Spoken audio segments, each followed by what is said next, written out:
엄밀히 말하면 우리가 죽었다가 살아나야 복음이지 예수님이 살아나신 것이 정말 좋은 소식이 되는 건가요? 바울이 고린도전서에서 왜 예수님의 부활이 복음인지를 이렇게 설명합니다. 15장 20절. 그러나 이제 그리스도께서 죽은 자 가운데서 다시 살아 잠자는 자들의 첫 열매가 되셨도다. 사망이 사람으로 말미암았으니 죽은 자의 부활도 사람으로 말미암는도다. 아담 안에서 모든 사람이 죽은 것 같이 그리스도 안에서 모든 사람이 삶을 얻으리라. 어디 안에서? 그리스도 안에서. 바울이 제일 많이 쓰는 단어예요. 그리스도 안에서. 우리가 지난주에 공부한 것처럼 예수님께서 다윗의 혈통으로 오셔서 우리를 품어 안으시고 죽으신 거예요. 그죠? 그것은 하나님 앞에서의 우리의 왕의 추구, 그 용사됨의 그 추구를 품에 안으시고 죽은 것이어서 복음이고, 예수님께서 죽은 자 가운데서 다시 살아나신 것은 잠자는 자들, 즉 죽은 자들의 첫 열매가 되신 것이므로 그리스도의 부활은 곧 모든 성도들의 그 부활을 확증하는 것이기 때문에 복음이라는 거예요. 여기에서 첫 열매 아파르게는 수확물 전체를 대표할 뿐만 아니라 후에 거둘 결실까지도 다 포함하는 거예요. 그게 히브리 사람들의 첫 열매의 개념이에요. 그러니까 그리스도의 부활은 장차 도래할 죽은 자들의 부활의 전조요 근원인 거죠. 다시 말해서 그리스도의 부활 사건은 개인적인 게 아니라 공동체적이고 보편적인 사건이라는 거예요. 이렇게 예수님의 부활이 우리 성도들에게 복음이 되는 이유는 그 예수님의 부활이 예수님과 연합된 우리 성도들의 부활을 확증하는 것이기 때문에 그래요. 그래서 복음이에요. 여기까지는 이해가 가시죠? 언젠가 여러분 부활하실 거예요. 그죠? 그게 그렇게 기쁘세요? 진짜? 중요한 건 바울이 그걸 복음이라고 부른다는 건데, 도대체 예수님이 죽은 자 가운데서 살아나신 게 왜 우리에게 복음이 돼야 되는가? 한번 보잔 말이에요. 성경이 십자가에서 성취된 영적 언약의 성취를 첫째 부활이라고 부르고요. 그리고 가시적인 샘 몸으로서의 부활을 둘째 부활이라고 부르죠. 요한계시록 공부할 때 배웠잖아요. 그 둘은 사실 따로 떨어져 있는 개념이 아니라, 개별적인 개념이 아니라 하나의 이야기예요. 가시적인 둘째 부활에 참여할 자들, 이제 예수님이 재림하시면 우리가 다 부활하잖아요. 그게 둘째 부활이거든요. 그 둘째 부활에 참여할 자들은 이미 이 세상에서 첫째 부활의 삶으로 그 둘째 부활의 필연적 도래를 증거하는 삶을 살게 된다라는 게 첫째 부활과 둘째 부활의 연관성이란 말입니다. 그러니까 여러분은 지금 첫째 부활을 한 분들이죠. 그러니까 여기서 여러분이 기쁘지 않으면 둘째 부활이 기쁠 수가 없는 거예요.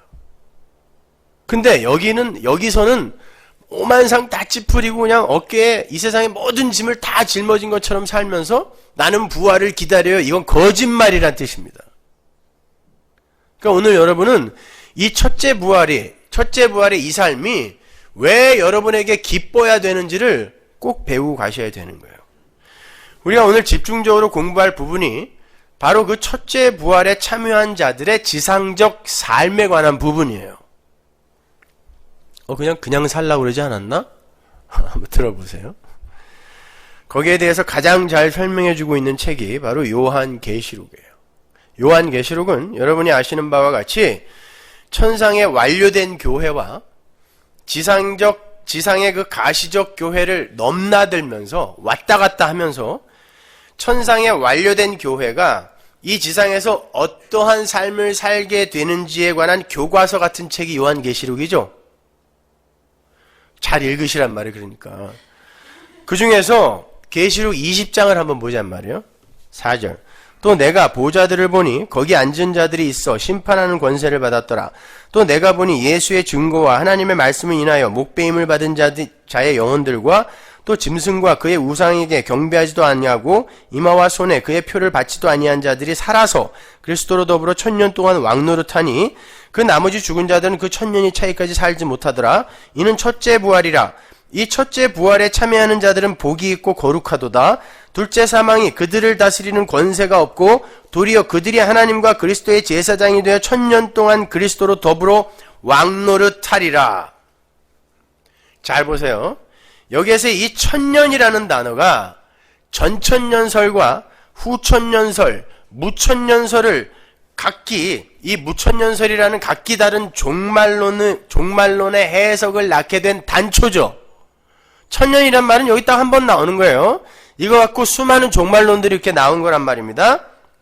분명히 말씀드리지만 여기에서의 1000년은 단순히 어떤 제한된 기간을 가리키는 게 아니에요. 그냥 산술적 숫자로서 이해하시면 안 되는 거예요, 여러분요.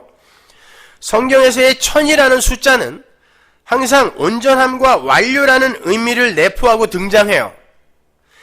그 숫자는 완전한 통치를 상징하는 10이라는 숫자와 하나님의 수인 3이 곱해진 거예요. 통치의 수 10과 하나님의 수인 3이 결부된 거란 말이에요. 10이 3번 곱해진 거란 말입니다. 계시록 17장에 열불과 열왕 등이 통치, 왕적 통치를 가리키는 10이라는 숫자의 용례를 아주 잘 보여주고 있는 거죠. 10개의 뿔, 10개의 왕이 아니에요.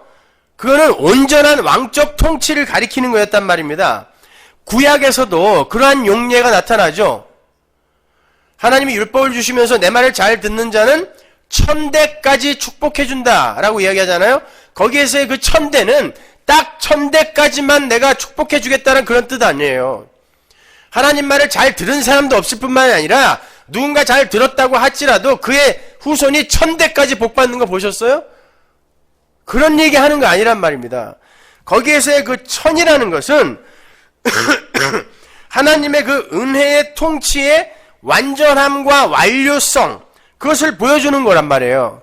지금 계시록 20장의 진술은 바로 그 1000년 동안 예수 그리스도가 살아나서 왕으로 다스리고 성도도 살아나서 왕노릇을 한다라는 그런 이야기잖아요, 지금. 여러분은 살아났어요, 죽었어요? 살아났어요? 지금 왕노릇 하고 있어요, 아니에요? 여러분, 왕노릇 하고 있는 거예요. 제가 수차 설명해 드렸어요. 요한복음 때도 설명해 드렸고 요한계시록 때도 설명해 드렸어요. 오늘 조금 더 보충해서 설명해 드릴 거예요. 자, 근데 그러한 왕노릇은 언제 시작되느냐 하면 예수님의 초림 때부터, 부활 때부터 시작이 되는 거예요. 성도의 왕노릇이 시행이 되는 그 시점이 어디인지가 요한계시록 5장에 나온단 말입니다. 가보세요. 9절. 새 노래를 노래하여 가로되 책을 가지시고 그 임봉을 떼기에 합당하시도다. 일찍 죽임을 당하사 각 족속과 방언과 백성과 나라 가운데서 사람들을 피로 사서 하나님께 드리시고 저희로 우리 하나님 앞에서 나라와 제사장을 삼으셨더니 저희가 땅에서 왕노릇 하더라. 이게 시제상 전부 한순간에 일어나는 일이란 말입니다. 그러면 우리가 왕노릇 하게 되는 시점이 언제예요? 예수님의 초림 때부터란 말입니다. 그러면 그 1000년의 시점이 어디냔 말이에요. 예수님의 초림 때부터가 1000년의 시점이란 말입니다. 왕노릇하는 거. 예수님이 부활하셔서 하늘의 왕으로 입성하셨잖아요. 하나님 보좌에 앉으셨잖아요. 왕노릇 하시고 우리는 이 땅에서 이제 그때부터 왕노릇 하는 거잖아요. 그러니까 1000년은 언제부터 언제까지? 예수님의 초림 때부터 재림 때까지의 기간을 1000년이라고 상징적으로 이야기하는 거란 말입니다. 그러니까 그리스도와 성도가 이 땅에서 왕노릇을 하게 되는 1000년은 상징적인 숫자로서 기간이 아닌 상태를 가리키는 말이란 말이에요. 상태. 죄로 인해 죽어야 할 자들이 도저히 도달할 수 없는 영생이라는 삶의 상태, 1000년보다 더 나은 어떤 삶의 상태를 1000년이라고 상징적으로 표현하는 거예요. 생각해보세요. 아담과 하와가 선악과를 따먹고 인간들이 사망의 올무에 갇혀버린 상태에서 가장 오래 산 사람이 누구예요? 무두셀라예요. 몇 살? 969살. 31년만 더 살았으면 1000년 산 거죠. 그런데 왜 31년 더 살려서 1000년 채우지 제일 오래 산 사람의 수명이 969에서 끝나는 줄 아세요? 여러분, 창세기 5장은 죽음의 족보였습니다. 전부 죽었더라라고 끝나는 거예요. 900 몇 살까지 전부 살았는데 그거 오래 산 게 아니라 그거 죽음이다라는 거 이야기하는 거예요. 그런데 무두셀라가 969살을 살고 제일 오래 산 사람으로 딱 표기가 되고 그 다음부터 이제 수명이 쭉 내려가요. 그건 하나님의 완전한 통치를 가리키는 그 1000년이라는 그 상태, 영생의 상태, 그 영생을 살게 될 성도와 대조되는 육신으로서의 인간들의 죽었더라의 인간들의 수명의 한계를 가리키는 거예요. 대조하는 거란 말입니다. 따라서 예수님의 십자가 보혈의 공로로 구원을 받은 성도는 이 땅에서 첫 번째 부활에 참여하여 1000년이라는 영생의 상태를 살게 되는 거고 1000년 기간 동안이 아니에요. 세대주의 전천연설은 아니란 말입니다. 그건 꽝이에요. 그 상태를 살게 되는 거고 그들이 이 세상에서 왕노릇을 하며 살게 된다는 거예요. 그런데 여러분은 지금 영생을 살고 계시죠? 요한복음 3장 36절에 보면은 아들을 믿는 자는 영생이 있다 그러잖아요. 여러분 예수를 믿잖아요. 그럼 영생을 살고 있는 건데 그 영생의 상태를 성경이 1000년이라고 한단 말이에요. 그걸 왕노릇이라고 한단 말이에요. 그러니까 여러분은 지금 1000년을 살고 있는 거란 말입니다. 그러니까 언제 그 1000년이 미래의 어느 날 시작이 되고 그 이후에 하나님 나라가 완료가 돼서 우리에게 올 것이다라는 이러한 역사 속에서의 시간적 순서로 성경을 이해하시면 안 된단 말입니다. 그런데 이상한 게 이 땅에서 왕노릇을 한다고 하는 이들이 다 이 모양으로 산단 말이에요. 성경에서도 그들이 다 죽는다 그래요. 왕노릇하는 이들이 다 죽는데요. 계시록 20장 4절 보세요. 또 내가 보좌들을 보니 거기 앉은 자들이 있어 심판하는 권세를 받았더라. 또 내가 보니 예수의 증거와 하나님의 말씀을 인하여 목배임을 받은 자의 영혼들과 또 짐승과 그의 우상에게 경배하지도 아니하고 이마와 손에 그의 표를 받지도 아니한 자들이 살아서 그리스도로 더불어 1000년 동안 왕노릇하니. 이제 여러분은 1000년이 어느 기간인지 아셨어요? 근데 그들이 어떤 자들이냐면 이 땅에서 목배임을 당하여 죽는 자들이래요. 그러면 여러분은 지금 1000년을 살고 있는데 성경은 이 1000년을 살고 있는 성도들이 이 땅에서 목배임을 당하여 죽는다고 이야기를 해요. 거기서 목배임을 받다라고 번역이 된 단어는 도끼라는 단어, 펠레퀴스라는 단어에서 파생된 동사 펠레키조의 완료 수동태 분사예요. 완료 분사. 그러니까 계속되는 진행형이에요. 여러분은 계속되는 진행형으로 죽는데 그게 완료라는 건 반드시 죽는다는 뜻이에요. 반드시 계속해서 죽는 그들이 살아서 왕노릇하는 삶이라는 거예요. 그게.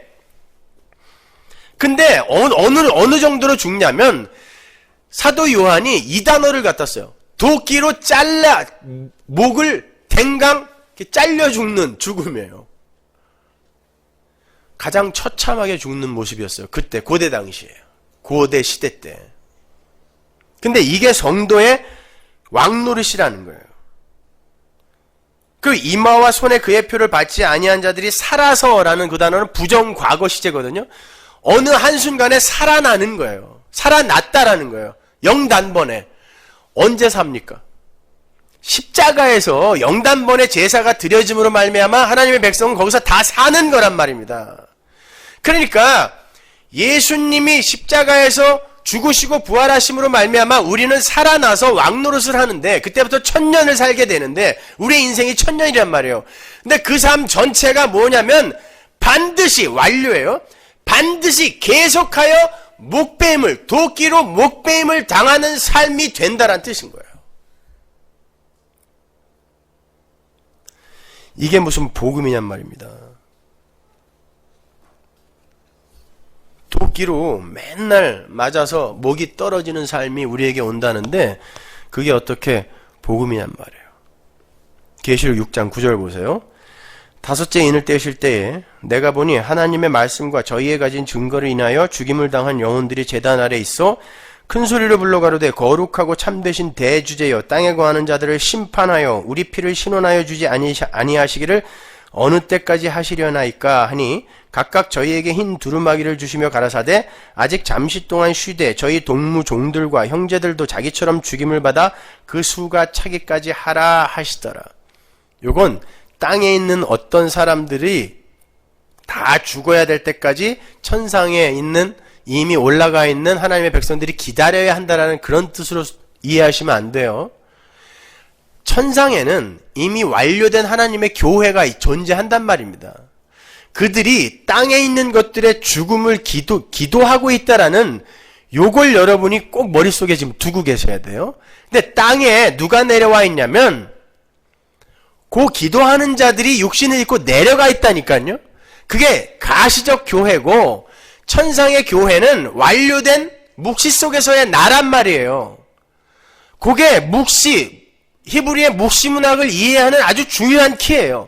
묵시와 이 역사를 잘 구별하여 이해를 하셔야 된단 말입니다. 그냥 소설책 읽듯이 동화책 읽듯이 그렇게 읽으시면 안 되는 거예요. 잘 보시면 여기에서 죽임을 당한 성도들이 하나님께 원수를 갚아달라고 조르는 것 같이 보이죠. 그런데 그들이 누구냐면 하나님의 말씀과 저희가 가진 증거로 인하여 죽임을 당한 자들이에요. 그 증거는 당연히 예수 그리스도의 십자가 보혈이겠죠. 근데 그들이 복수해 주세요 이런 기도를 하겠어요? 하나님 나라에서? 아주 나는 하나님 나라에 올라왔는데도 억울해서 못 참겠어. 저것들을 아주 갈아 마셔야 내가 여기서 그나마 편안하게 살 테니까 빨리 죽여주세요. 이 기도 하겠습니까? 하나님의 아들들이?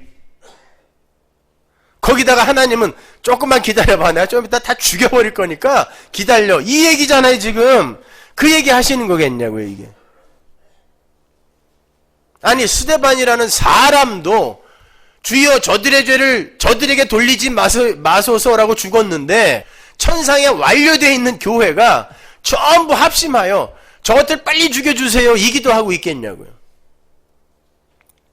이게 세대주의 해석의 맹점인 거예요. 성경을 그냥 문자대로만 보는 거. 중요한 건 그들을 죽이는 이가 누구냐 하는 거예요. 물론 표면적으로는 이 세상 원수들이죠. 그러나 예수님의 죽음당함의 실행 주체가 누구였어요? 표면적으로는 바리새인이었지만 하나님이 죽인 거란 말입니다. 그러면 예수 안에서 죽었다가 살아난 하나님의 백성들은 누가 죽이신다는 거예요? 하나님이 죽인다는 것입니다. 아니 살렸다며 왜 죽여요? 왜 하나님은 이 역사 속에서 1000년을 살고 있는 당신의 백성들을 그 영역 속에서 죽여가시는가? 그리고 그것이 어떻게 왕노릇이 될 수 있으며 어떻게 그것이 영생을 사는 일인가? 결론부터 말씀드리면 죽어야 살기 때문에 그래요. 그래서 복음입니다. 베드로는 하나님의 심판이 어디서부터 시작이 되는지를 이렇게 기록하고 있어요. 베드로전서 4장 17절. 하나님의 집에서 심판을 시작할 때가 되었나니 만일 우리에게 먼저 하면 하나님의 복음을 순종치 아니하는 자들의 그 삶이 어떠하며 그 마지막이 어떠하며 또 의인이 겨우 구원을 얻으면 경건치 아니한 자와 죄인이 어디서리요. 그러므로 하나님의 뜻대로 고난을 받는 자들은 또한 선을 행하는 가운데 그 영혼을 미쁘신 조물주께 부탁할지어다. 17절에 보면 하나님의 심판이 어디서부터 시작된다 그래요. 하나님의 집. 여기서 집이라고 번역이 된 단어 오이코스는 하우스라기보다는 하우스홀드, 가족. 하나님의 가족. 사도행전 16장에 보면은 빌립보 감옥 간수가 바울에게 어떻게 해야 우리가 구원을 받습니까? 라고 할 때 주 예수를 믿어라. 그러면 너와 내 집이 구원을 받는다 그러죠. 거기서 집이 오이코스예요. 하우스홀드. 너와 네 가족, 천국 가족이 구원을 받는다.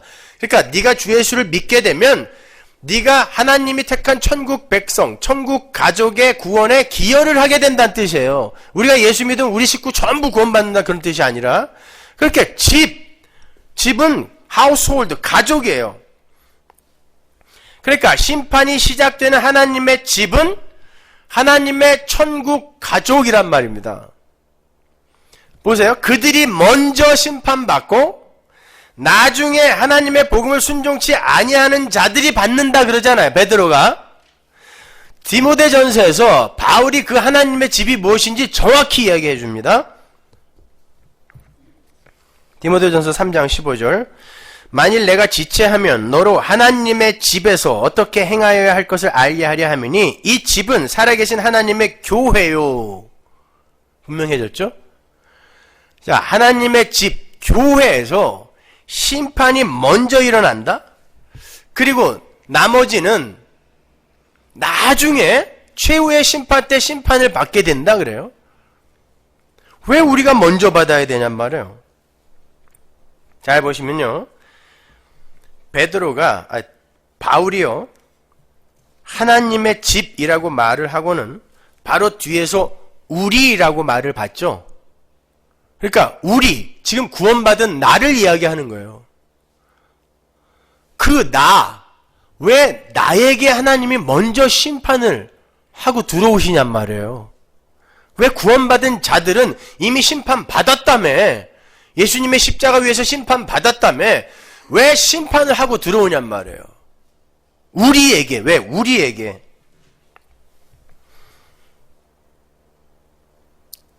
여러분 18절에 보면 바울이 우리가 겨우 구원받는다 그러죠. 의인이 겨우 구원받는다. 그 말은 의인이라는 존재가 이 세상에서 하나님의 심판, 그 고난, 시험을 통과하는 게 얼마나 어려운지 겨우 그걸 통과하게 된다라는 뜻에서 의인이 겨우 구원받는다라고 쓴 거예요. 그 심판이 얼마나 힘이 든지 겨우 구원받는다고 이야기하는 거예요. 베드로가. 아무나 그 역사 속에서의 심판의 과정을 통과해낼 수가 없다는 뜻이에요. 그래서 끝까지 이겨라, 끝까지 참아라라고 이야기하는 거예요. 한 번 참으면 이만큼 성숙되고 두 번 참으면 이만큼 성숙되는 게 아니라 끝까지 참아야 하고 끝까지 이겨야 할 일이 성도의 삶에 닥친다는 뜻입니다. 그렇다면 왜 이 땅에서 그러한 힘겨운 죽임당함의 삶, 심판의 삶을 성도에게 허락하시는 것일까? 먼저 말라기 4장으로 한번 가볼게요. 1절. 만군의 여호와가 이르노라. 보라, 극렬한 풀무불 같은 날에 이르리니 교만한 자와 악을 행하는 자는 다 초계 같을 것이라. 그 이르는 날이 그들을 살라 그 뿌리와 가지를 남기지 아니할 것이로되 내 이름을 경외하는 너희에게는 의로운 해가 떠올라서 치료하는 광선을 바라리니 너희가 나가서 외양간에서 나온 송아지같이 뛰리라. 여러 번 말씀드렸던 것처럼 말라기는 마지막 날에 하나님의 강림으로 임할 종말적 심판을 주제로 기록된 책이에요. 그게 말라기입니다. 그 종말적 심판 때에 풀무불이 떨어진다 그래요. 지금 풀무불이 떨어져서 교만한 자와 악을 행하는 자를 전부 다 불살라 없애버린다는 것이에요. 근데 그 불이 의인에게도 가서 닿게 돼요. 그런데 그 의인에게 그 불이 가서 닿게 되면 그들이 치료를 받으라는 것입니다. 치료라고 해서 여러분이 아주 달콤한 치료를 생각하시면 안 돼요. 여러분, 병을 치료받을 때는 아플 때보다 더 큰 고통이 있다는 걸 잊지 마세요. 화상을 당한 사람이 치료를 받기 위해서는 생사를 깎아내야 된다는 거 잊지 마십시오, 여러분. 그게 치료하는 광선이에요. 5절을 보면요. 그 여호와의 크고 두려운 날이 오기 전에 엘리야가 온다 그러죠. 근데 예수님이 요한복음에서 그 엘리야가 누구라 그래요? 세례 요한. 그러면 그 심판을 갖고, 불의 심판을 갖고 오는 그분이 누구라는 거예요? 여호와의 사자가. 예수님이라는 거 아닙니까?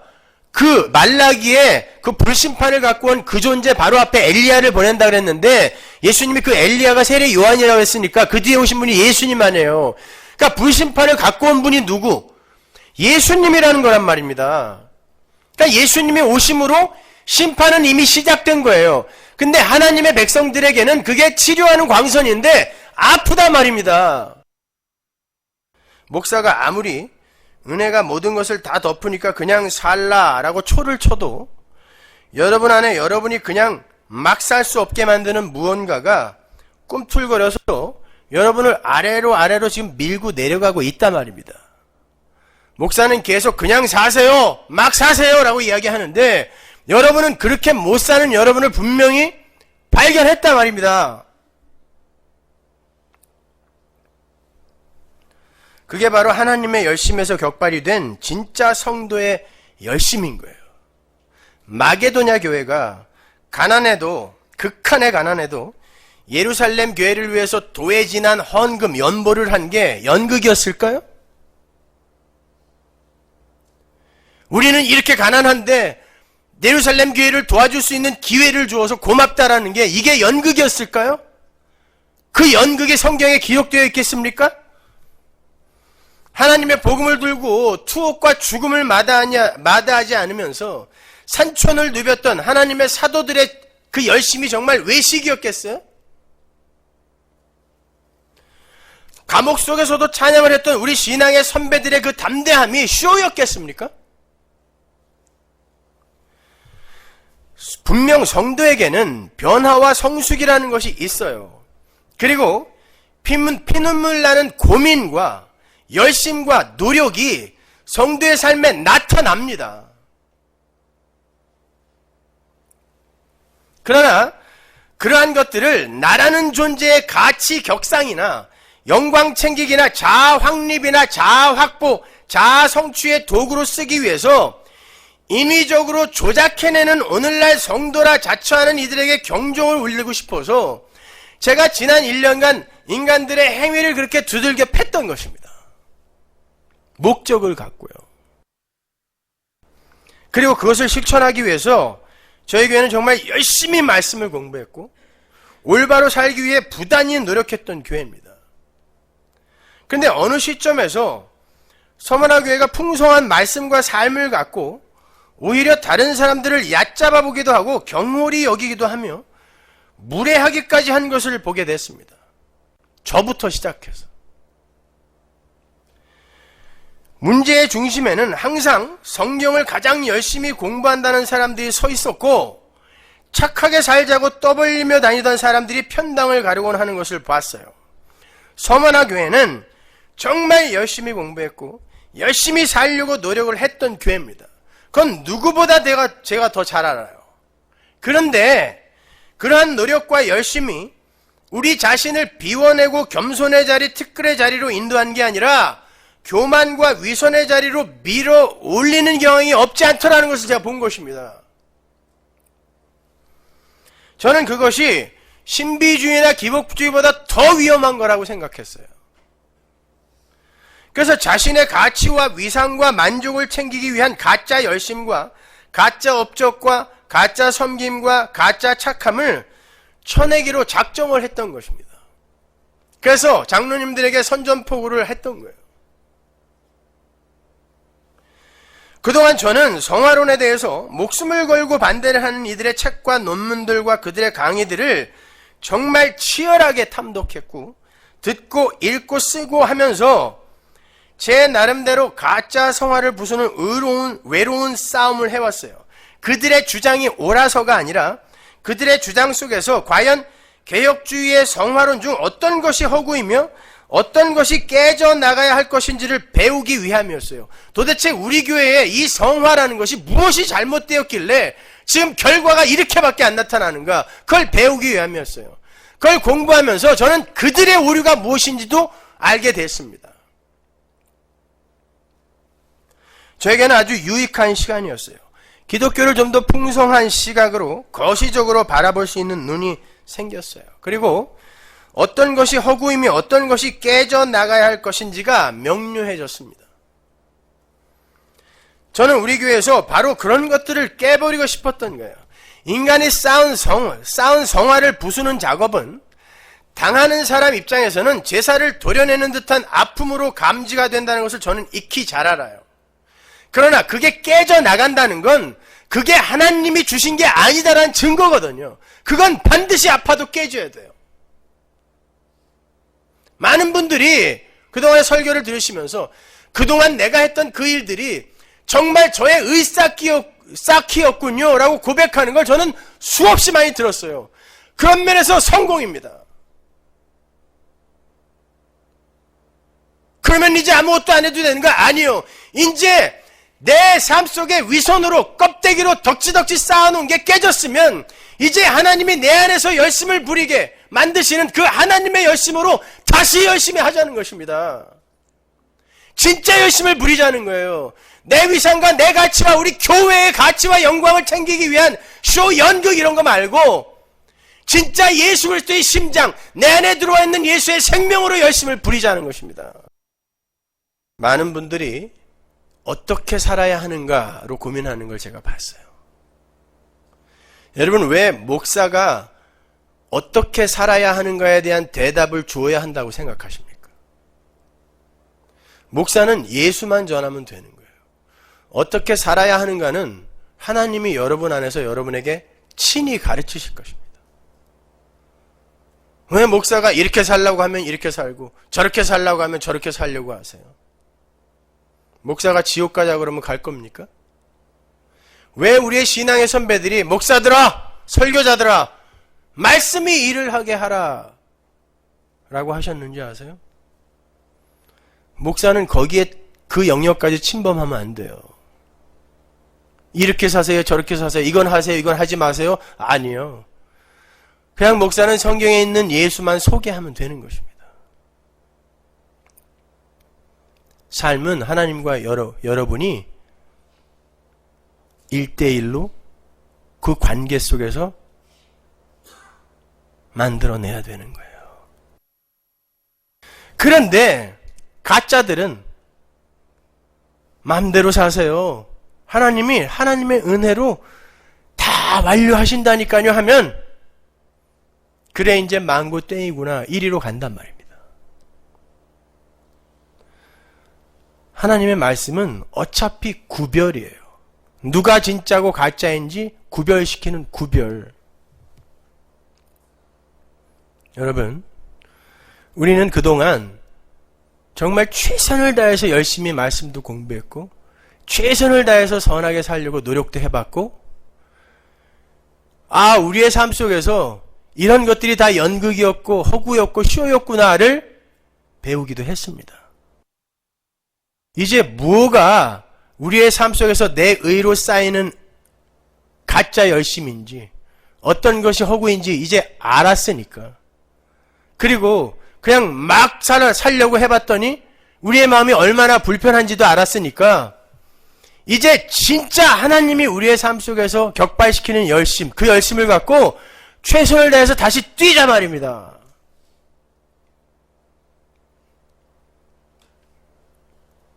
그게 여러분 안에 교만으로, 자기 의로, 자랑으로 쌓이지 않을 수 있는 진짜 하나님의 열심에 의해 격발된 선인 거예요.